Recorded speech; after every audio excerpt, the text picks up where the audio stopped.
Hello everyone, my name is Dylan, welcome back to my YouTube channel, and first things first, you're gonna have to ignore my voice and you're gonna have to ignore the possible construction going on above my room.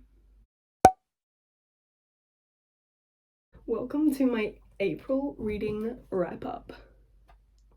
So, these are all the physical books that I've read, and I'm gonna go through each one, and I'm gonna talk to you about what I liked about them, what I rated them, what I didn't like about them, stuff like that, just my wrap-up for the month. So, we're gonna start off with my Kindle books. The first book that I read was The Fantasy League by Meg Reading. It follows this private chef and an American football player by the names of Scarlett and Abel. It has the trope of fake dating. Basically, on the day of Scarlett's resignation from being Abel's private chef, Abel asks Scarlett to be his fake girlfriend. He gives her an offer that is hard to refuse and will bring her financial security and stability, and so she accepts this, thinking that nothing is going to happen. Yeah, it is I'm not going to say it's like an extremely sporty romance book. It's still got a hint of sports romance, contemporary romance. Basically, the main trope in this book is fake dating. I did like it, but I feel like it was just like, I don't know, okay? I don't know. I gave it 3 stars, and if I write something 3 stars, it means that I liked it, but it just didn't make an everlasting impact on me. It just wasn't my favorite. Like, I feel like some parts I was just like, okay, like, I was kind of waiting for something to happen, I guess. And then the second book that I read is actually the second book to that. I'm not sure if it's a series, like, or a duology. I know it's the second book, but it's The Red Zone by Meg Reading. Basically, it's May and October. They've known each other forever, and when October comes back into May's life, he's at her door asking her for a place to stay, and he ends up staying with her. It's this kind of like enemies to lovers, like rivals type of romance. It's a sports romance, but then again, these 2 books, I wouldn't say there's heavily sports influenced in them. Like, it's not something where a lot of the setting is at the sports field. It's like one of the lesser sports romances that I would class it as. I gave this book 3.5 stars. I liked it. I did like it more than The Fantasy League.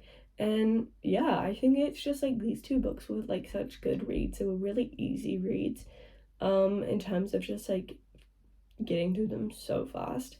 Both of them were too special for me. I think I want to try more books by her, see if I like her writing style in other books a lot more, if she has written stuff. But yeah. And then the third book I read was also on my Kindle, which is Sometimes I Lie by Alice Feeney. I'll be honest, I don't remember like anything. I remember the end. It's like a thriller mystery kind of thing, but basically it's about this woman who's in a coma. While she's in this coma, she's listening in on her husband and her sister and trying to figure out how she got in the coma in the first place. And I think at some points it's really interesting, but I didn't like the way that it was kind of laid out to go. I think like the storyline was like before, then, now, or something like that. I rated it 2 stars, and some people may think that's harsh, but I think the only really major thing that I really remember is the ending. I'm kind of disappointed because I really wanted to like Alice Feeney's books, but this is one of her books that I read, and I want to read Rock, Paper, Scissors next. Sarah Caroli really likes that book, and a lot of people hype it up. Hopefully I can hype it up too. The 4th book that I read was Hail Mary. I saw it getting really popular on Bookstagram and Booktube, and I really wanted to read it because I saw a lot of people saying good things about it, and I liked it. I did. I rated it 4 stars. Hello, so I'm editing right now, and I explained this book, and I explained it terribly, so I'm gonna re-explain for you because it was so bad. Anyways, so basically this book is about 2 characters, Leo and Mary, who they used to talk online during high school when they would game together, and they didn't really know each other's identities, but Mary knew who Leo was because he was like the popular kid in high school. Anyways, Mary was also bullied but by Leo's friend group, and then when something happened in the book, Mary ended up blocking him in all social platforms on the gaming site, and then they didn't talk for years. And then it comes to college or university. Basically, Mary had to move out of her apartment because our apartment building was unstable, and then she ended up being roommates with none other than Leo. And he doesn't know who she is. It's really good. It's a very developmental book in terms of character growth. It's really nice to see that redemption from when they were younger until after they've matured, and how Mary sticks up for herself and how she's confident, how Leo discovers these things, and it's really good, I'll say. So I rated it 4 stars and I really did like it. I do recommend it to people. Yeah, I don't know, I think I was hooked right from the start. It was just, it's not a book that I've really read too much about in terms of the starting point when it talks about them knowing each other in high school, gaming and stuff like that, and they were online friends. But yeah, thank you for my little editing spiel.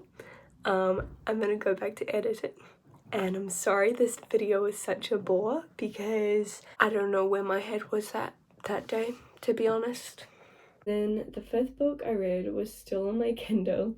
Her Greatest Mistake by Hannah Cohen. I also gave this 5 stars. I am back and you're gonna ignore me sitting like this, but I didn't give it 5 stars. I told you my head was not in it this day. I gave it 4 stars. Okay, I'm gonna go now, bye. I'm gonna quote my notes for a sec, so excuse my language. But best friends, and then someone fucks it up. It's a lot. So there's fake dating, there's childhood best friends to strangers to lovers. There's no, this isn't a trope, but there's no 3rd act breakup, which I hate 3rd act breakups. So I'm really happy about that. It's a hockey romance, childhood best friends. Then something happens which ends up destroying their relationship. They don't talk for years, and then she comes back and everything starts back up again. Explanations are given, reasoning is given, fake dating happens. So yeah, I really like that book. It was a good book to see like characters working through their shit like mature human beings. Anyways, and then the 6th book I read was Culty by Mariana Zapata. If you saw my week of reads, you should watch that like right now. No, I'm kidding. Finish this video and then go watch it. I rated it 4.5 stars. Basically it's a sports, football as in soccer, romance. It's slow burn. All of Mariana Zapata books, I believe, are slow burn. Something that I do like about slow burns is the fact that I don't think they're really, in any of the slow burns I've read anyways, I don't think there's really ever a 3rd act breakup because they're never together in the 3rd act, if you know what I mean. Like a book, if you want like something that's really interesting, they're kind of enemies to lovers. However, I did only rate it 4.5 and not like 5 stars because of how heavy sometimes the conflict was. Like some of the anger, man, they need to sort this out with like a therapist or something, because this conflict got like literally tense, and it wasn't like a good tension all the time. The next book that I read was A Thousand Boy Kisses by Tilly Cole, and again, if you haven't watched my week of reads, you should watch it because you can see me sob over this book, and there are literally tears in the pages. Which page? I don't know. I'll be honest, I have no idea. But I rated this book a 5 star. This was the 5 star of the month. The only 5 star of the month was this book. Right here. Right damn here. Okay?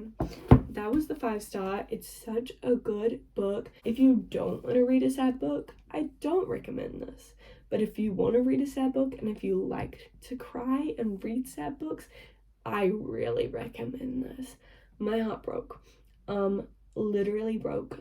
Smashed into smithereens. Yeah. Pain. That's all I gotta say. Pain. Like Painn in capital letters. Pain. The next book that I read was Addicted for Now by Krista and Becca Ritchie. This is the third book in the Addicted series, and then it goes into the Calloway part of the series. But I rated this book a 3.75 stars. I really liked how this book highlighted the healing process, how healing is never linear, and Lily and Lo, they went through a lot in this book, and they went through a lot in the other books.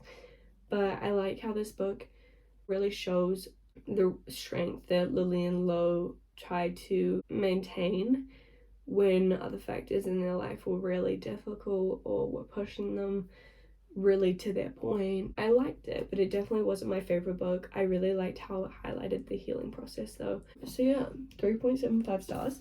Also, you can see me read that on my week of reads. The next book that I read was Ignite Me by Tahereh Mafi. This was almost a 5 stars.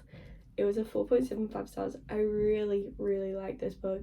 It was just, everything felt like it was falling into place, but it wasn't. I think the only factor that did not make this book a 5 stars was the immaturity that Adam has in this book. He does not know how to communicate. He doesn't. His immaturity was just so prevalent in this book.